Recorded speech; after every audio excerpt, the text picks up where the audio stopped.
Good morning class. बेटा हम पढ़ रहे हैं कर्तव्य पालन, पेज नंबर 81 और पेज नंबर 80 और 81 हमारा कंप्लीट हो गया है।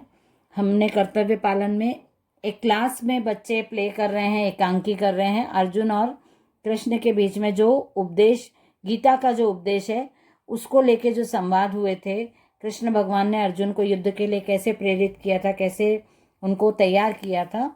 जब अर्जुन युद्ध में अपने ही रिलेटिव्स को देख के डर गए थे और संशय में आ गए थे और बहुत दुखी हो गए थे, युद्ध से पीछे हटने लगे थे, तब श्री कृष्ण भगवान ने उनको उपदेश देके और कर्तव्य पालन के लिए प्रेरित किया था। तो ये हमने अभी तक एकांकी में रीड किया था। पेज नंबर 82 पे हम रीड कर रहे हैं। अब हम स्टार्ट करते हैं। तब अर्जुन बिल्कुल चिंता मुक्त हो गए और उन्होंने श्री कृष्ण भगवान को थैंक यू बोला और कहा कि आपने मुझे बहुत अच्छा ज्ञान दिया, मेरा सब मन का जो अज्ञान था वो दूर हो गया है, अज्ञान रूपी जो अंधकार था वो खत्म हो गया है और ज्ञान रूपी प्रकाश मेरे मन में जल गया है। अब मैं अपने चिंता मुक्त होकर अपने कर्तव्य का पालन करूंगा। तो फिर बच्चों से पूछा गुरुजी ने, टीचर ने, क्या बताओ कि इस प्ले के माध्यम से, इस एकांकी के माध्यम से आप लोगों ने क्या क्या सीखा। तो रोहिणी ने बताया कि सुख दुख एवं हानि लाभ में एक समान रहना चाहिए, और अशोक ने बताया पाप पुण्य के भ्रम में नहीं पड़ना चाहिए। मतलब ये हम सबके लिए भी है कि यदि हम पाप पुण्य के भ्रम में रहेंगे कि ये काम पाप होता है और ये काम पुण्य होता है, लेकिन क्योंकि वो कर्तव्य है ना, तो कर्तव्य तो करना ही है। जो भी उसका परिणाम होगा वो हमारा विधि द्वारा लिखित है, वो हमारे भाग्य में है, वो ब्रह्मा जी ने जो लिख दिया है हमारे पूरे लाइफ के लिए, सब कुछ फिक्स है। तो उसके बारे में यदि हम बहुत सोचेंगे तो हम कुछ भी काम नहीं कर पाएंगे। तो इसलिए उन्होंने बोला है कि किसी भी काम को करने के पहले सोच, मतलब संशय, टेंशन में नहीं आना, मतलब डाउट नहीं करना चाहिए कि पूरा होगा कि नहीं होगा, आज करूं कि कल करूं, कि गलत होगा, ये सुबह करूं कि शाम को करूं। ये सब संशय लेके आपको काम की शुरुआत नहीं करनी है। तब टीचर ने बोला कि हाँ बच्चों, सुख दुख एवं हानि लाभ को हमें एक समान इसलिए समझना चाहिए क्योंकि सुख और दुख दोनों ही हमें बंधन में डालते हैं। हम बहुत सुखी होते हैं तो भी हम किसी भी काम को नहीं करने के लिए तैयार रहते हैं कि हमको बहुत सुख रहता है तो हमको किसी काम को करने की प्रेरणा ही नहीं मिलती है, हम उस काम को टालते जाते हैं। और जब हम बहुत दुखी रहते हैं तब हमको काम करने में डर लगता है कि हम ये शुरू करें कि नहीं काम, यदि हम फेल हो गए तो, यदि हमें नुकसान हो गया तो ये सुख और दुख दोनों ही हमारे काम को बांधने वाले होते हैं, काम को रोकने वाले, काम में बंधन डालते, काम में रुकावट डालते हैं। तो बहुत ज़्यादा सुखी रहते तभी भी हमको काम करने की इच्छा नहीं होती है, हमको क्या सही है क्या गलत है, क्या काम समय पे हम टालते हैं काम को। और जब बहुत दुखी रहते हैं तो हम काम को शुरू करने में डरते हैं। तो गुरुजी बोलते हैं, तो रोहिणी पूछती बंधन में कैसे गुरुजी। तब रोहिणी बताते हैं, जो मैंने आपको बताया कि जब हम सुख मिलता है तो हम चिंता में पड़ जाते हैं कि हमसे सुख छिन जाएगा और हम उसको बचा के रखना। जैसे हमने बहुत पैसा है हमारे पास तो वो पैसा खर्चा नहीं करते और बुढ़ापे में काम आएगा, आगे चल के काम आएगा, तो हम बहुत सेव करते हैं। और जो हमारा वर्तमान है उसको भी हम अच्छे तरीके से नहीं जी पाते हैं, हम भविष्य की चिंता के लिए, पैसे बचाने के उसमें बहुत चिंतित रहते हैं।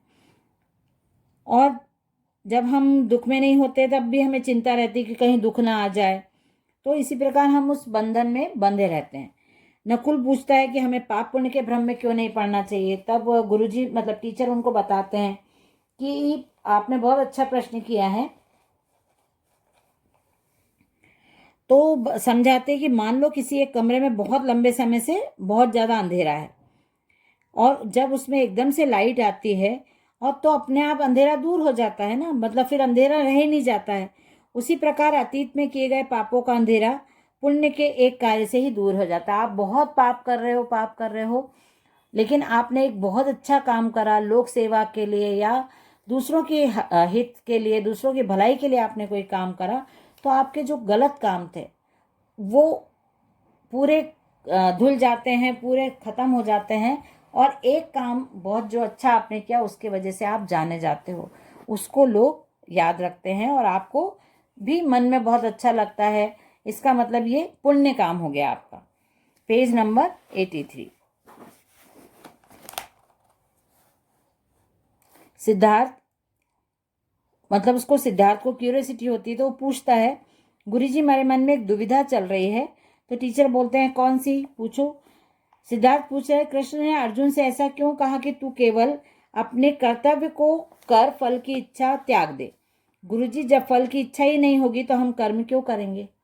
बहुत अच्छा क्वेश्चन पूछा उसने कि कृष्ण भगवान बोल रहे कि बस तुम काम करो और ये मत सोचो कि मैं जीतूंगा हारूंगा, बस तुम युद्ध करते रहो।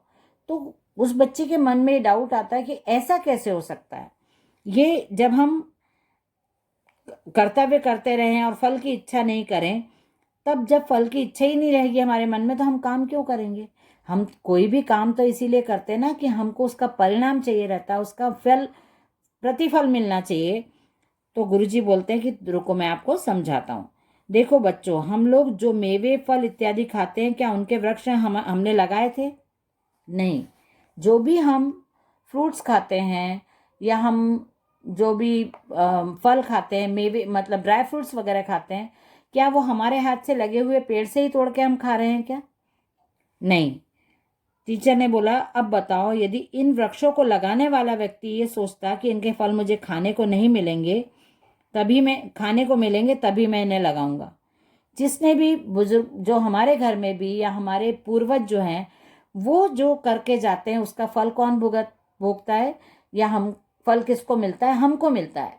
हमारे दादाजी ने मकान बनाया, वो मकान पापा ने यूज़ किया, देन उसके बाद हमने उसको यूज़ किया, हमारे दादाजी ने, उनके पिताजी ने उनके लिए बहुत सारी खेती खरीदी, बहुत सारे पैसा इकट्ठे किए। वो सब यूज़ कौन करता है?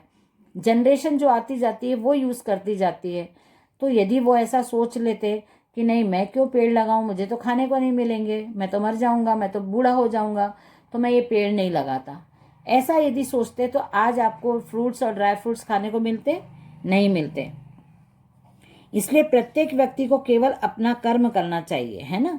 मतलब आप जो काम करोगे उसका फल आपके आने वाली जनरेशन को, आगे आने वाले या तो आपके बच्चों को, बच्चों के बच्चों को। यदि पापा हमारे नई घर बनाते हैं तो आपके पास घर कहाँ है रहने के लिए? पापा आपके लिए व्यवस्था करते हैं।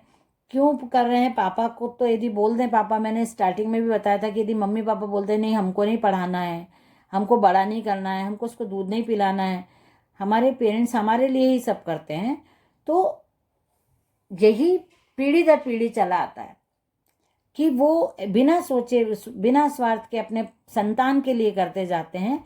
और जब आप बड़े हो जाते हो तो आप अपनी संतान के लिए इकट्ठा करते हो और काम करते हो, उनके प्रति जो जो रिस्पॉन्सिबिलिटीज़ होती हैं उनको आप कंप्लीट करते हो।